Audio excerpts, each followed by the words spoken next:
Hello, my name is Billy Busby, and this is my Mastery Journal vlog for New Media Publishing and Distribution, which is the penultimate month in this master's degree program for new media journalism.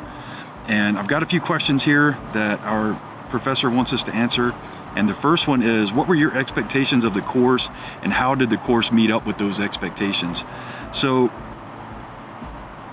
at the very beginning of our master's programs, we were to produce a video kind of outline what our expectations were for the rest of the course.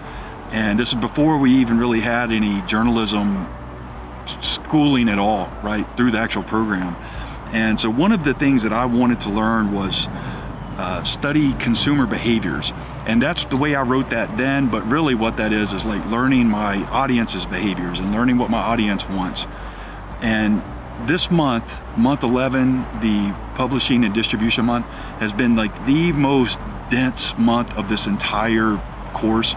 Not because that your capstone is due this month or whatever, that's a lot of work, but the knowledge this month is like almost like machine gun rapid, and it's so dense and there's so much good information there that I'll be reviewing this long after I graduate. I'll still be coming back to the stuff from this month and learning more about it and fine-tuning it. I can't say enough about it. Let's see. So the next question, what content or assignment did you enjoy the most or get the most out of, and why? Ooh, this month is brutal because it's a capstone month. So I think probably the feedback phase of delivering our capstones was my favorite, because like the first week you submit the capstone like an editorials draft is what Jeff Sharon was calling it. And you know, that one was cool, but the next week where we gave like each other feedback so we got feedback from everybody in the class, we got feedback from the instructor. I sought feedback out from people out here too, you know, so I loved that process, and it helped me so much like grow as a content creator to get comfortable with not just making content and getting feedback, but knowing whose feedback is good. I hope that makes sense. I don't want it to sound rude, but I sent feedback out to a lot of people, and I got back a lot of good stuff, a lot of great feedback, you know, and it made the product better. It really did. It made the product so much better. So I think that's why I enjoyed that feedback phase the most, but probably this week has been the most relaxing because like the content is out there. Like it's like a weight's been lifted off of you a little bit. All right, what do you wish you could have done better this month, and why?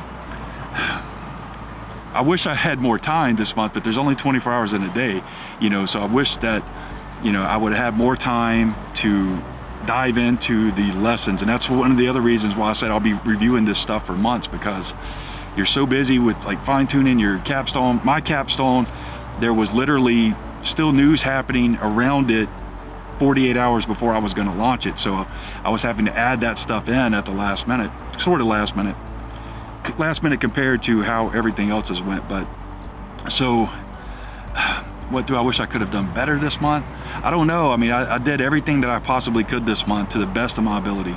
You know, there's things that could have turned out better, but I did everything. I poured my heart and soul into this month. How did this course prepare you for your career? I think this course prepared me for my career in learning like how to reach out to other affiliates and other people and growing that journalism network to share stuff, right? So I've learned what didn't work, and in my life, I've said it before, I've always learned more from failures than I have from successes, you know, and because of that failure of getting any replies, reaching out to people to share that content on their sites or on, you know, their organizations or whatever, you know, I've learned that maybe that's not the way I went about it, was probably not the right way to do it. So that's a check mark off. I can say, okay, in the future, when I have a big story that I want to share on a large scale, then I'll approach that differently. That's going to be the big thing I take away from this, and I think that's been a valuable lesson. So that's it. This month is super dense, so if you're watching this and you're not my instructor and you're a student or somebody, like, be prepared for new media, you know, publishing and distribution, and understand how dense this month is going to be. Get as much stuff done on your capstone ahead of time, and that way when you come into this month, you'll have a little bit of time to little bit more time to dive into things, you know, or maybe don't cover something that's like still breaking news up until the week of your capstone. Anyway, all right, that's all I got. Thank you guys. Take care. Peace.